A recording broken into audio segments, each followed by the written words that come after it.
Hello guys, स्वागत है आप सबका। तो आज हम बात करेंगे अदानी एनर्जी सॉल्यूशन की कि अदानी एनर्जी सॉल्यूशन के लिए मुश्किलें बढ़ी, फिच ने नेगेटिव किया आउटलुक। अब ये इनके लिए मेरे हिसाब से पॉजिटिव हो सकता है, नेगेटिव वो हम देखेंगे। इसके चार्ट और एफ एंड ओ की हम बात करेंगे, एनालिसिस करेंगे उसके ऊपर।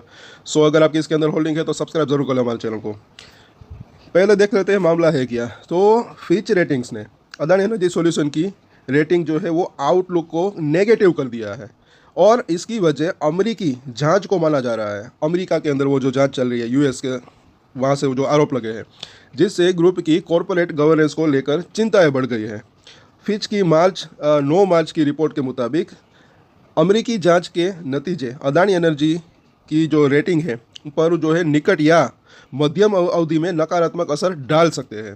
हालांकि एजेंसी ने अदानी इलेक्ट्रिसिटी मुंबई को जो है नेगेटिव वॉच से हटा दिया है, और लेकिन उसने चेतावनी दी है कि यह जांच इसकी रेटिंग पर दबाव बना सकती है। तो ये रीज़न है कि ये क्यों ऐसा हुआ।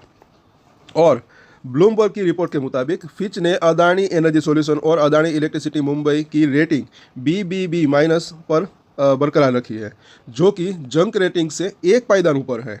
तो फिच के विश्लेषकों, जिनमें से गिरीश मदान भी शामिल है, उन्होंने कहा कि वे जांच की प्रगति पर नज़र बनाए रखेंगे। जांच की प्रगति पर जो है नज़र बनाए रखेंगे, जैसे कि हमारी भी नज़र रहती है कि वहाँ से क्या कुछ अपडेट आती है। यूएस की अगर बात करें तो वे जो है ये देखेंगे कि अदानी समूह की गवर्नेंस और आंतरिक नियंत्रण प्रणाली में कोई कमजोरी तो नहीं है, और इसका वित्तीय लचीलापन कितना प्रभावशाली हो सकता है। अदानी ग्रुप पर अमेरिकी जांच का असर और निवेशकों की चिंता बरकरार। इस पॉइंट को जरा देखें तो अदानी ग्रुप को लेकर रेटिंग एजेंसी की ताज़ा रिपोर्ट से पता चलता है कि कंपनी अभी भी विदेशी निवेशकों के भरोसे की चुनौती से जूझ रही है। ये स्थिति अमेरिकी न्याय विभाग की जांच के बाद और गंभीर हो गई है। और आगे देखें तो अमेरिका के आरोप और अदानी ग्रुप का जवाब। तो ये इनके जो ऊपर जो आरोप लगे थे उसकी यहाँ पर बात हो रही है, और अदानी ग्रुप ने इन आरोपों को गलत बताया और कहा कि इस मामले में कानूनी कदम उठाएंगे। लॉ फर्म यहाँ पर उसने अदानी ग्रुप ने जो है हायर की है, अच्छा खासा फाइट बैक वो दे सकते हैं, और मुझे ऐसा लग रहा है कि उसको जो है कुछ राहत मिलने की भी संभावना रह सकती है। अब आगे देखें कि अदानी ग्रुप की प्रतिक्रिया और बाजार पर असर।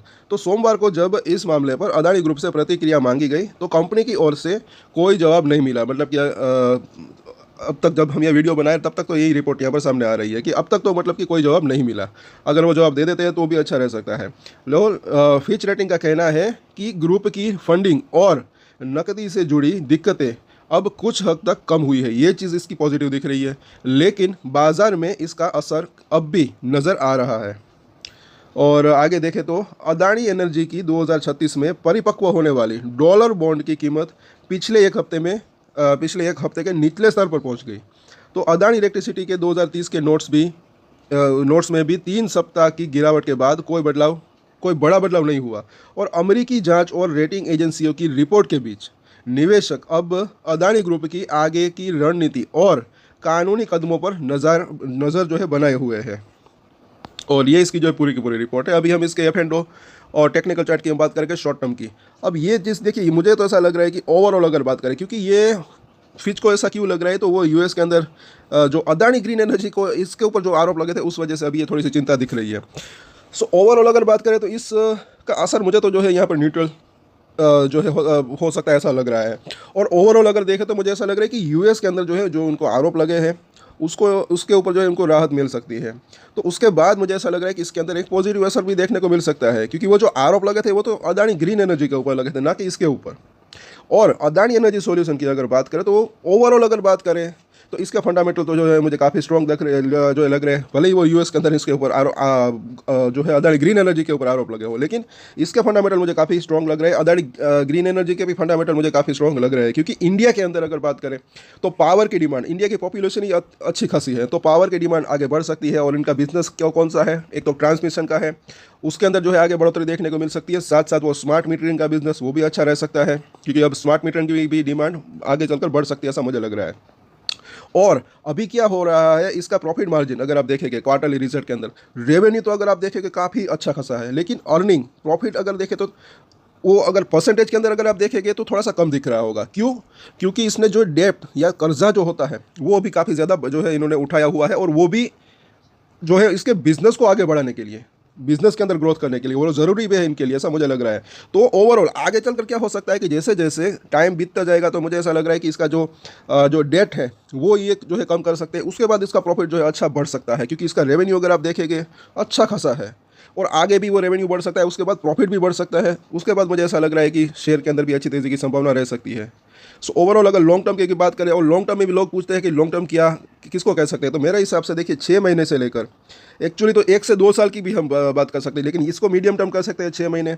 और ओवरऑल अगर बात करें 1 से 2 साल यानी कि 24 महीने के अंदर अंदर मुझे ऐसा लग रहा है कि 1 से 2 साल के अंदर अच्छी तेज़ी की संभावना रह सकती है। और भी लॉन्ग टर्म की बात करें 5 से 10 साल की बात करें तो मुझे ऐसा लग रहा है कि ये मल्टी बैगर भी साबित हो सकता है।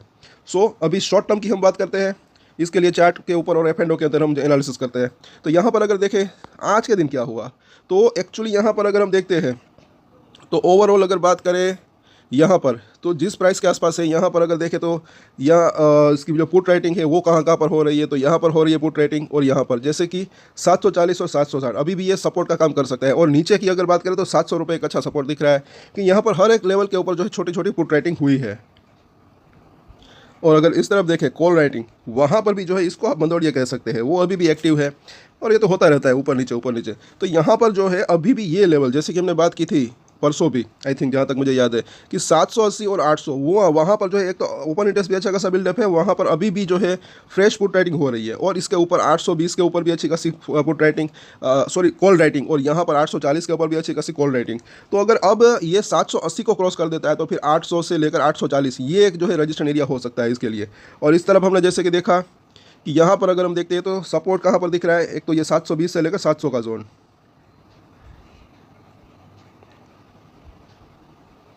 और अब बात करें इसके चार्ट की, तो यहाँ पर ज़रा देखिए हमने बात की थी ये लेवल बिल्कुल वहीं पर भी अटका, पिछली बार भी यहाँ पर हाई बनाया था नीचे आया, अब यहाँ पर हाई बनाया वापस एक जो इसके अंदर एक लेवल तो ये वहाँ पर टच किया लेकिन उसके पार नहीं जा पाया। वॉल्यूम अच्छा था, कल इसके ऊपर भी हम चर्चा करेंगे। और आप देखें आगे तो यहाँ पर ये ज़रा देखें जैसे कि हमने बात की थी कि इसकी जो बोलिंजर बैंड की ऊपरी लाइन है वहाँ पर रजिस्टेंस फेस कर सकता है, इसके ऊपर गया लेकिन वहाँ पर टिक नहीं पाया, वापस से नीचे आया, कंसोलिडेशन हो सकता है, हमने बात की थी। और यहाँ पर देखें तो RSI 60 के ऊपर तो पहुंचा है, अब 60 के पार 1-2 दिन टिके तो वो अच्छा रह सकता है। बाकी यहाँ पर अब इसके सपोर्ट और रजिस्टेंस देखें उससे पहले यहाँ पर ऐसा लग रहा है क्योंकि ये ऊपर गया वहाँ पर टिक नहीं पाया, थोड़ा सा नीचे आया, ऊपर से ये क्या हुआ प्रॉफिट बुकिंग हुई। तो कल के दिन शॉर्ट टर्म की बात करें तो मुझे ऐसा लग रहा है कि थोड़ा सा नीचे आने की संभावना रह सकती है। पहले हम सपोर्ट देखते हैं उसके बाद रजिस्टेंस। तो यहाँ पर अगर देखें 760 के आसपास का प्राइस है, पहला सपोर्ट एरिया जो इसका दिख रहा है 740 के आसपास का जोन, उसके नीचे जो है तकरीबन 715 से लेकर 700 का जोन। तो ये दो इसके सपोर्ट जोन दिख रहे हैं। रजिस्ट्रेशन की बात करें अगर रैली कंटिन्यू रहती है जिसकी संभावना थोड़ी सी कम लग रही है, लेकिन फिर भी अगर बाजार का साथ रहता है सब कुछ बढ़िया रहता है। शॉर्ट टर्म की हम बात करें अगर ये रैली कंटिन्यू रहती है तो पहला इसका जो है रजिस्ट्रेशन एरिया 800 से लेकर 820 का जोन, ये एक जो है इसका रजिस्ट्रेशन एरिया हो सकता है। 820 को क्रॉस करता है फिर मुझे ऐसा लग रहा है कि ये 900 रुपये तक जाने की इसकी संभावना रह सकती है। तो इन सभी सपोर्ट और रजिस्ट्रेशन के ऊपर नजर बना कर रख सकते हैं। तो कल वापस से इसके ऊपर चर्चा करेंगे। तब तक के लिए अगर आपको ये वीडियो अच्छा लगा तो लाइक शेयर एंड सब्सक्राइब जरूर करें हमारे चैनल को। और एक स्टैंडर्ड डिस्क्लेमर जो कि मैं हमेशा देता हूँ, आप कोई भी ट्रेड ले उससे पहले अपनी रिसर्च करें, अपने फाइनेंशियल एडवाइजर की सलाह ले, उसके बाद ही कोई डिसीजन ले, और डिसीजन ले तो उसकी जिम्मेदारी मेच्योरिटी के साथ खुद ही ले। ये वीडियो मैंने एजुकेशन पर्पस के लिए बनाई, मेरी तरफ से कोई भी बाय या सेल की रिकमेंडेशन नहीं है। Thank you.